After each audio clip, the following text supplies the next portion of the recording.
Welcome to Ask Ron. I want to interrupt your regularly scheduled YouTube programming of who's having beef with who's beating up his girlfriend or whatever, and talk about bodybuilding.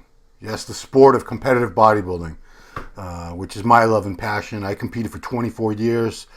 Love talking to competitors, helping competitors. And I get a lot of questions from either competitors or aspiring competitors wondering what is exactly that I need to succeed in bodybuilding. 4 factors, physical factors, we're going to look at that judges, when they're looking at all these physiques, this is how they pick and choose who's first place, second place, third place. So there are 4 factors, and I'm going to focus on 3 of them because one of them is condition.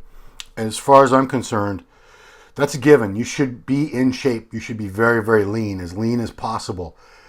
If you're a competitive bodybuilder or even classic physique, men's physique, whatever, you're expected to be extremely lean. As far as body fat percentages, I don't want to put numbers on it. Somewhere around 3 to 5%, 6% at the most. You want to have a little bit of a sunken face, chiseled abs, deep cuts between the muscles, clear cuts. And you can get away with having slightly subpar condition if you have enough going with the other 4 factors until you get to the highest levels. Once you get to the very highest levels, we're talking about like pro shows, you have to have all 4 of these factors. So the factors, we're going to talk about 3 of them.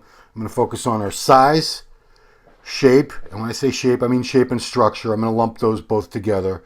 And balance. Balance is how complete. So size, obviously, how big are your muscles? This is bodybuilding. You can't be a very small person with very little muscular development. You don't have much size to your muscles and do well in bodybuilding. You have to have at least some size. If you have a little bit of size and you have awesome shape and structure, very complete physique, great condition, you can usually do pretty well, especially in a lighter weight class. You might not do as well if you're, a 5'10" middleweight. That you're probably not going to do well, even if you have all those other things going for you. I've seen it at smaller shows that aren't that competitive, but generally speaking, size, mass, you need to have a certain amount of that. How much of that is dictated by genetics, drugs, and all that? A good amount. Not everybody can get huge pro bodybuilder size. Actually, very few people can get to the size of a pro bodybuilder, even if you give them all the drugs in the world. You have to have a certain genetic component for your muscles to get to that extreme size. And I don't know how many people have it, but not a ton. Most people can put a decent amount of size on if they train hard enough, long enough, eat enough, get enough rest, and yes, use enough drugs. They can put on a good amount of size. So you want to have some size. Shape is the next thing, shape and structure. Muscle shape and bone structure. So I lump it all under shape. You have to have that from birth. These are givens. You're either born with wide clavicles and a narrow waist, hips, or you're not. Your muscle shapes are what they are. We talk about peak biceps versus full biceps. Muscle shapes in general, they're given to you at birth. This is where the muscles attach. This is the way they're shaped. That was determined while you were in the womb. There's nothing you can do about that. But if you have awesome shape, you can often get away with having a little less size, a little less condition, sometimes even less balance. You might even be missing a body part or 2 if you have really beautiful, pretty shape. Shape is something that's coming to more of a forefront in the classic physique division because, it was created to showcase really beautifully, aesthetically pleasing physiques. So I do see, especially at the masters level, sometimes guys who do not have very good shape still doing well in masters, classic physique, even at the national level. Some of them are getting pro cards because they came in with really good condition. They have a certain amount of size. They're balanced. Like I said, so the title of this is 2 out of 3 ain't bad, because if you have enough of 2 out of these 3 factors that I'm talking about, size, shape, and balance, you can usually go pretty far. Like I said, once you get to a certain point, you're going to hit a wall because you're going to run up against people that have everything. But as we continue, so shape, which is your bone structure. You don't want to have arms and legs that are too long or too short. Your clavicles, you want wide shoulders, and that's the bone structure. If you have very narrow clavicles, you'd have to build a ton of muscle on top of that to create the illusion of having wide shoulders and back. And I'm going to give credit to someone, Dave Palumbo, because until I got a really good look at him downsized, which he is now, he's over 50 and he's got kids and he wants to be healthy, so he doesn't do all those drugs, and he's down from, he was 300 pounds for years and years. He's down.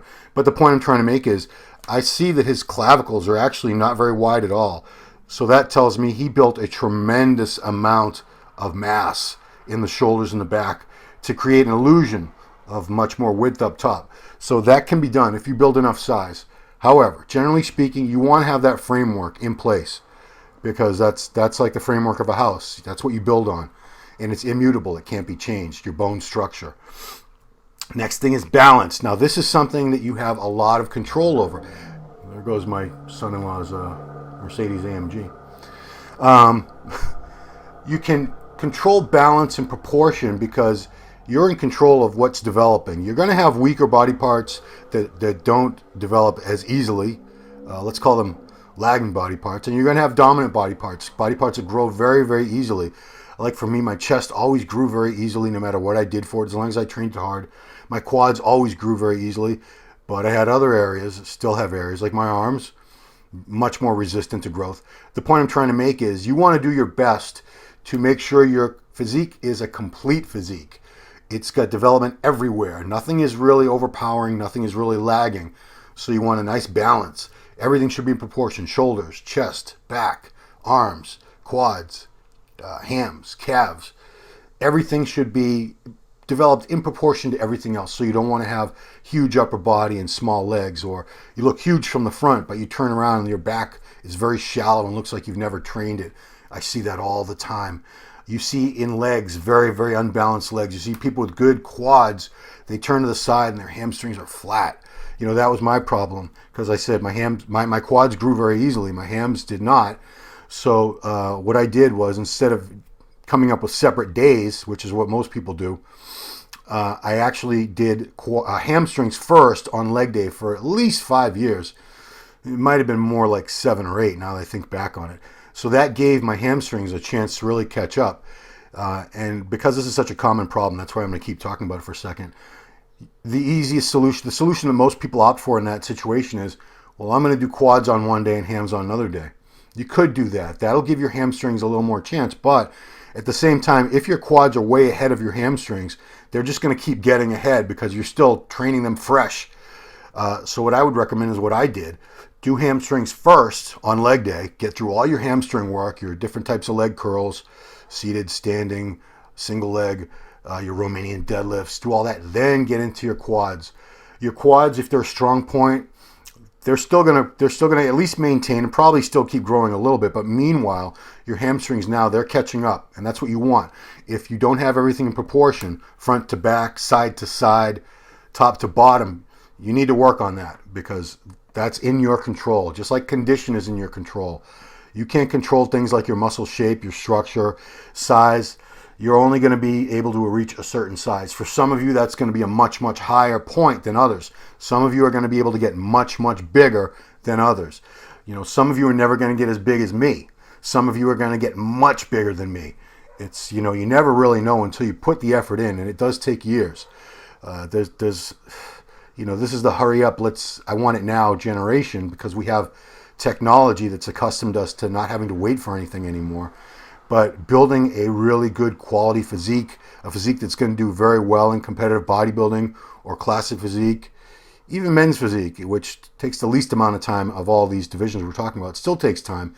But open bodybuilding definitely takes the most time, because the highest level of mass, size, is expected in that division. And you're not going to build this massive physique for open bodybuilding in a year or even 2 years. If you do, it's probably not going to be pretty. So that's it. 2 out of 3 ain't bad. So the 3 factors we're looking at, if you're going to compete, or if you do compete, you want to try to maximize your size. Your shape and structure is what it is. Let's hope you have that. Your balance, how complete your physique, that's entirely up to you. You are, like I said, you are going to have body parts that are a little more stubborn, a little more resistant to growth, but then it's up to you to back off on your strong points and work harder on your weak points until everything's in better balance. And you can do that. It takes time, it takes effort, and you're going to be frustrated because sometimes you're going to be banging away on this lagging body part and you're not going to see any results. But keep trying different things, keep working hard. You will figure out what works for you. It's going to be slightly different for everybody. I wish there was one formula where I could say this is how to bring up small calves or lagging arms, but we all need to find our own path because different people are going to react differently to different variables with training, rep speed, exercise selection. You really need to try a lot of different exercises and techniques, figure out the things that work for you. So anyway, that's been it. 2 out of 3 ain't bad. If you can maximize 2 out of those 3 factors in your control, you can probably do pretty well at competitive bodybuilding at the local level, the regional level, maybe even at the national level. Pros, different story, because now we're talking about the very best. But that's nothing to worry about for most of us. That's it for Ask Ron. Thanks for watching. Please check me out on Instagram at Ron Harris Muscle, and I'll talk to you next time.